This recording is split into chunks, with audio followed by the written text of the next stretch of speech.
જે એક્સપિરિયન્સ હોય, જે તમને ગાઈડ કરી શકે, એવા લોકોનો સાથ અને સહકાર, એવા લોકોનું માર્ગદર્શન લેવું એ બહુ જ જરૂરી છે. કારણ કે તમે એવા લોકોનું માર્ગદર્શન લો, ટૂંકમાં જેને આપણા કરતા વધારે દિવાળી જોઈ હોય એનું માર્ગદર્શન, એની એક નાની સલાહ એ આપણા માટે, આપણે ડીમોટિવેટ થઈ ગયા હોય તો આપણને મોટિવેટ કરી શકે છે. સચિન તેંડુલકર 1989ની સાલમાં ફર્સ્ટ ઇન્ટરનેશનલ ટેસ્ટ મેચ રમવા માટે ભારતની ટીમ સાથે પાકિસ્તાન ગયા. પહેલી ટેસ્ટ મેચ કરાચી પર હતી. સચિન તેંડુલકરની ઉંમર એ વખતે 15 વર્ષની, 16 વર્ષની હશે. અને એમને એ ઇનિંગ્સમાં 15 રન કર્યા અને પછી આઉટ થયા. પણ એ ઇનિંગ્સ દરમિયાન એને દુનિયાના one of the best set of pace bowlers face કરેલા. ઇમરાન ખાન, જે અત્યારે પાકિસ્તાનના પ્રાઇમ મિનિસ્ટર છે, ઇમરાન ખાન, પછી વાસીમ અકરમ, પછી વકાર Yunus. They were terrific pace battery. વાસીમ Akram ને વકાર યુનુસ ને બધા તો 90, 92, 95 માઇલની સ્પીડે બોલ નાખતા, 140, 145 કિલોમીટરની સ્પીડે બોલ આવે, ટપ્પી પડીને બે બાજુ કટ થાય, પાછળ અડધો ફૂટ, એક ફૂટ.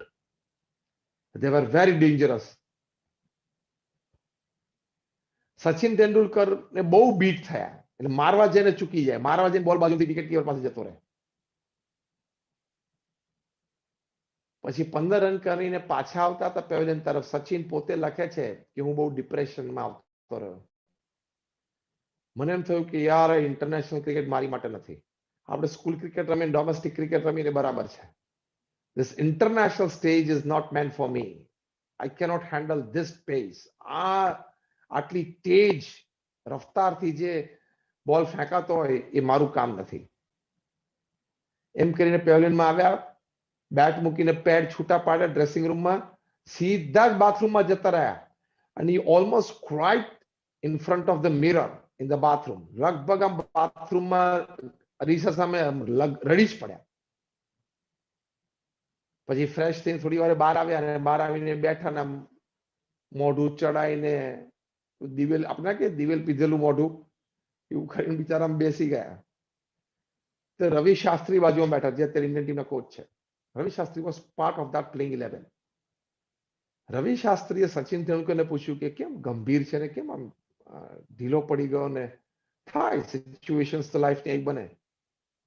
સચિને કીધું મને આવા વિચારો આવે છે કે international cricket is not made for મી.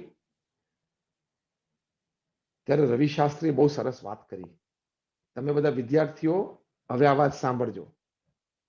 રવિ શાસ્ત્રી એ વખતે સચિન તેંડુલકરને કહ્યું કે મેં તારી આખી ઇનિંગ્સ અહીંયા આપણા ડ્રેસિંગ રૂમમાં ના પેવેલિયનની ગેલેરીમાં બેસીને જોઈ, અને ટીવી સ્ક્રીન પર મારી સામે હતો, એટલે હું ક્લોઝઅપ્સ પણ જોતો હતો, તારા ફૂટ સ્ટેપ્સ, તારી મૂવમેન્ટ્સ પણ જોતો હતો.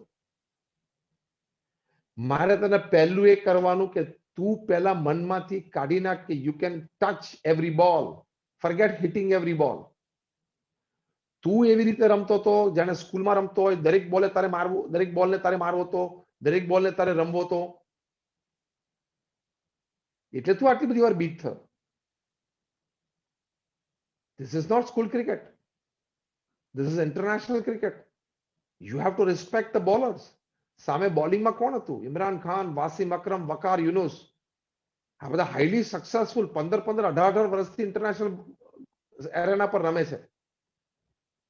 તો તારે એને માન આપવું એટલે કે તું એની બધી ડિલિવરીઝ ના રમી શક. જેમ એ લોકોની 10-15 ડિલિવરી તું એક ચોકો પણ મારી શકે છે, એમ 10-15 એની ડિલિવરીઝમાં 2-4 ડિલિવરી ક્લાસિક ડિલિવરીઝ હોય કે જે તને બીટ કરે જ, કે જે તું ધ્યાન ના રાખે ને બરોબર ડિફેન્સ ના રાખે તો પેડ પર આવી જાય, એલબીડબ્લ્યુ અંદર ઘૂસી પણ જાય સ્ટમ્પમાં. 8-10 ડિલિવરી એ એક એક્સ્ટ્રાઓર્ડિનરી ડિલિવરી આ લોકો પ્રોડ્યુસ કરી શકે, જેમ 8-10 ડિલિવરી એઝ અ બેટ્સમેન તું પણ એક સરસ ચોકો મારી શકે. આ બીજી વાત શીખવાડી. અને ત્રીજી વાત શીખવાડી કે પહેલા અડધા કલાક સુધી પીચ ઉપર એવું અભિગમ શીખવાનો. તારી આંખ તારે ફિલ્ડ સેટિંગ બરોબર જોઈ લેવાનું. બોલની લાઇન એન્ડ લેન્થ અને પીચનો જે બમ્પ છે, પીચ કેટલી યારી આપે છે સ્વિંગ બોલિંગને કે સ્પિન બોલિંગને, એ ચેક કરવું પડે.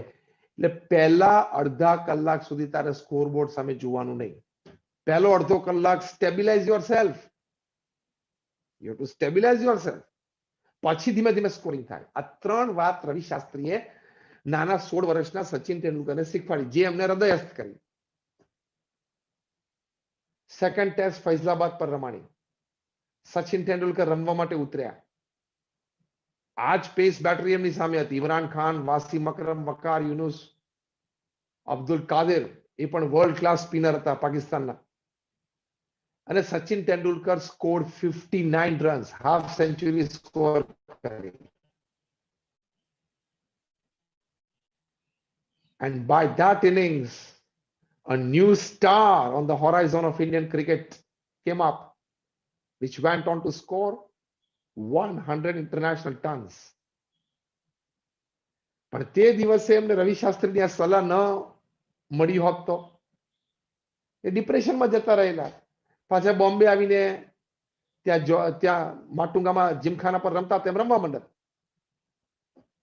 એટલે તમારે સંજોગો અને પરિસ્થિતિ જીવનમાં ઊભી થાય તો એને હેન્ડલ કરવા માટે પહેલા તમારે કુલનેસ અને કામનેસ જોઈએ. તમારે વડીલોનું માર્ગદર્શન જોઈએ. ના ના, હું વાંચી લઈશ, હું ભણી લઈશ, મને બધું આવડે છે. તો પછી જીવનમાં અનુભવની કોઈ કિંમત જ નહીં. તમારા માતા પિતા છે, અનુભવી છે. તમારા શિક્ષકો છે, એ બધા અનુભવી છે. તમારા સંચાલકો છે, બધા અનુભવી છે. તને તારી જાતે જ બધું ભણતા આવડતું હોત, તને તારી જાતે જ બધું ખબર પડતી હોત, તો આ લોકોના અનુભવની કોઈ કિંમત જ નહીં. In every field experience counts. જે રીતે રવિ શાસ્ત્રીએ સચિન તેંડુલકરને સલાહ આપીને, અને એ સલાહ પર એ સેકન્ડ ટેસ્ટમાં જે સ્થિર રમી શક્યા, એ સલાહ અનુભવમાંથી આવેલી. એની કિંમત કેટલી? It's $1 million advice. એટલે આપણે થોડો એરોગેન્સ, થોડો અહમને ઓછો કરીને વડીલોનું માનવું, વડીલોનું એના અનુભવ જે આપણી સાથે શેર કરે, આપણે આપણા જીવનમાં ઉતારવાનો પ્રયત્ન કરવો. That is how you handle situations. તો મારે તમને વિદ્યાર્થીઓને પૂછવાનું કે તમે 4 મહિના ઘરે બેઠા હતા, વડીલોએ તમને કંઈક કરવાનું કહ્યું, તો તમે કંઈક સરખું કર્યું કે નહીં? તમારા શિક્ષકો કે સંચાલકો તરફથી તમને કંઈક આ માર્ગદર્શન મળતું તે પણ કર્યું કે નહીં?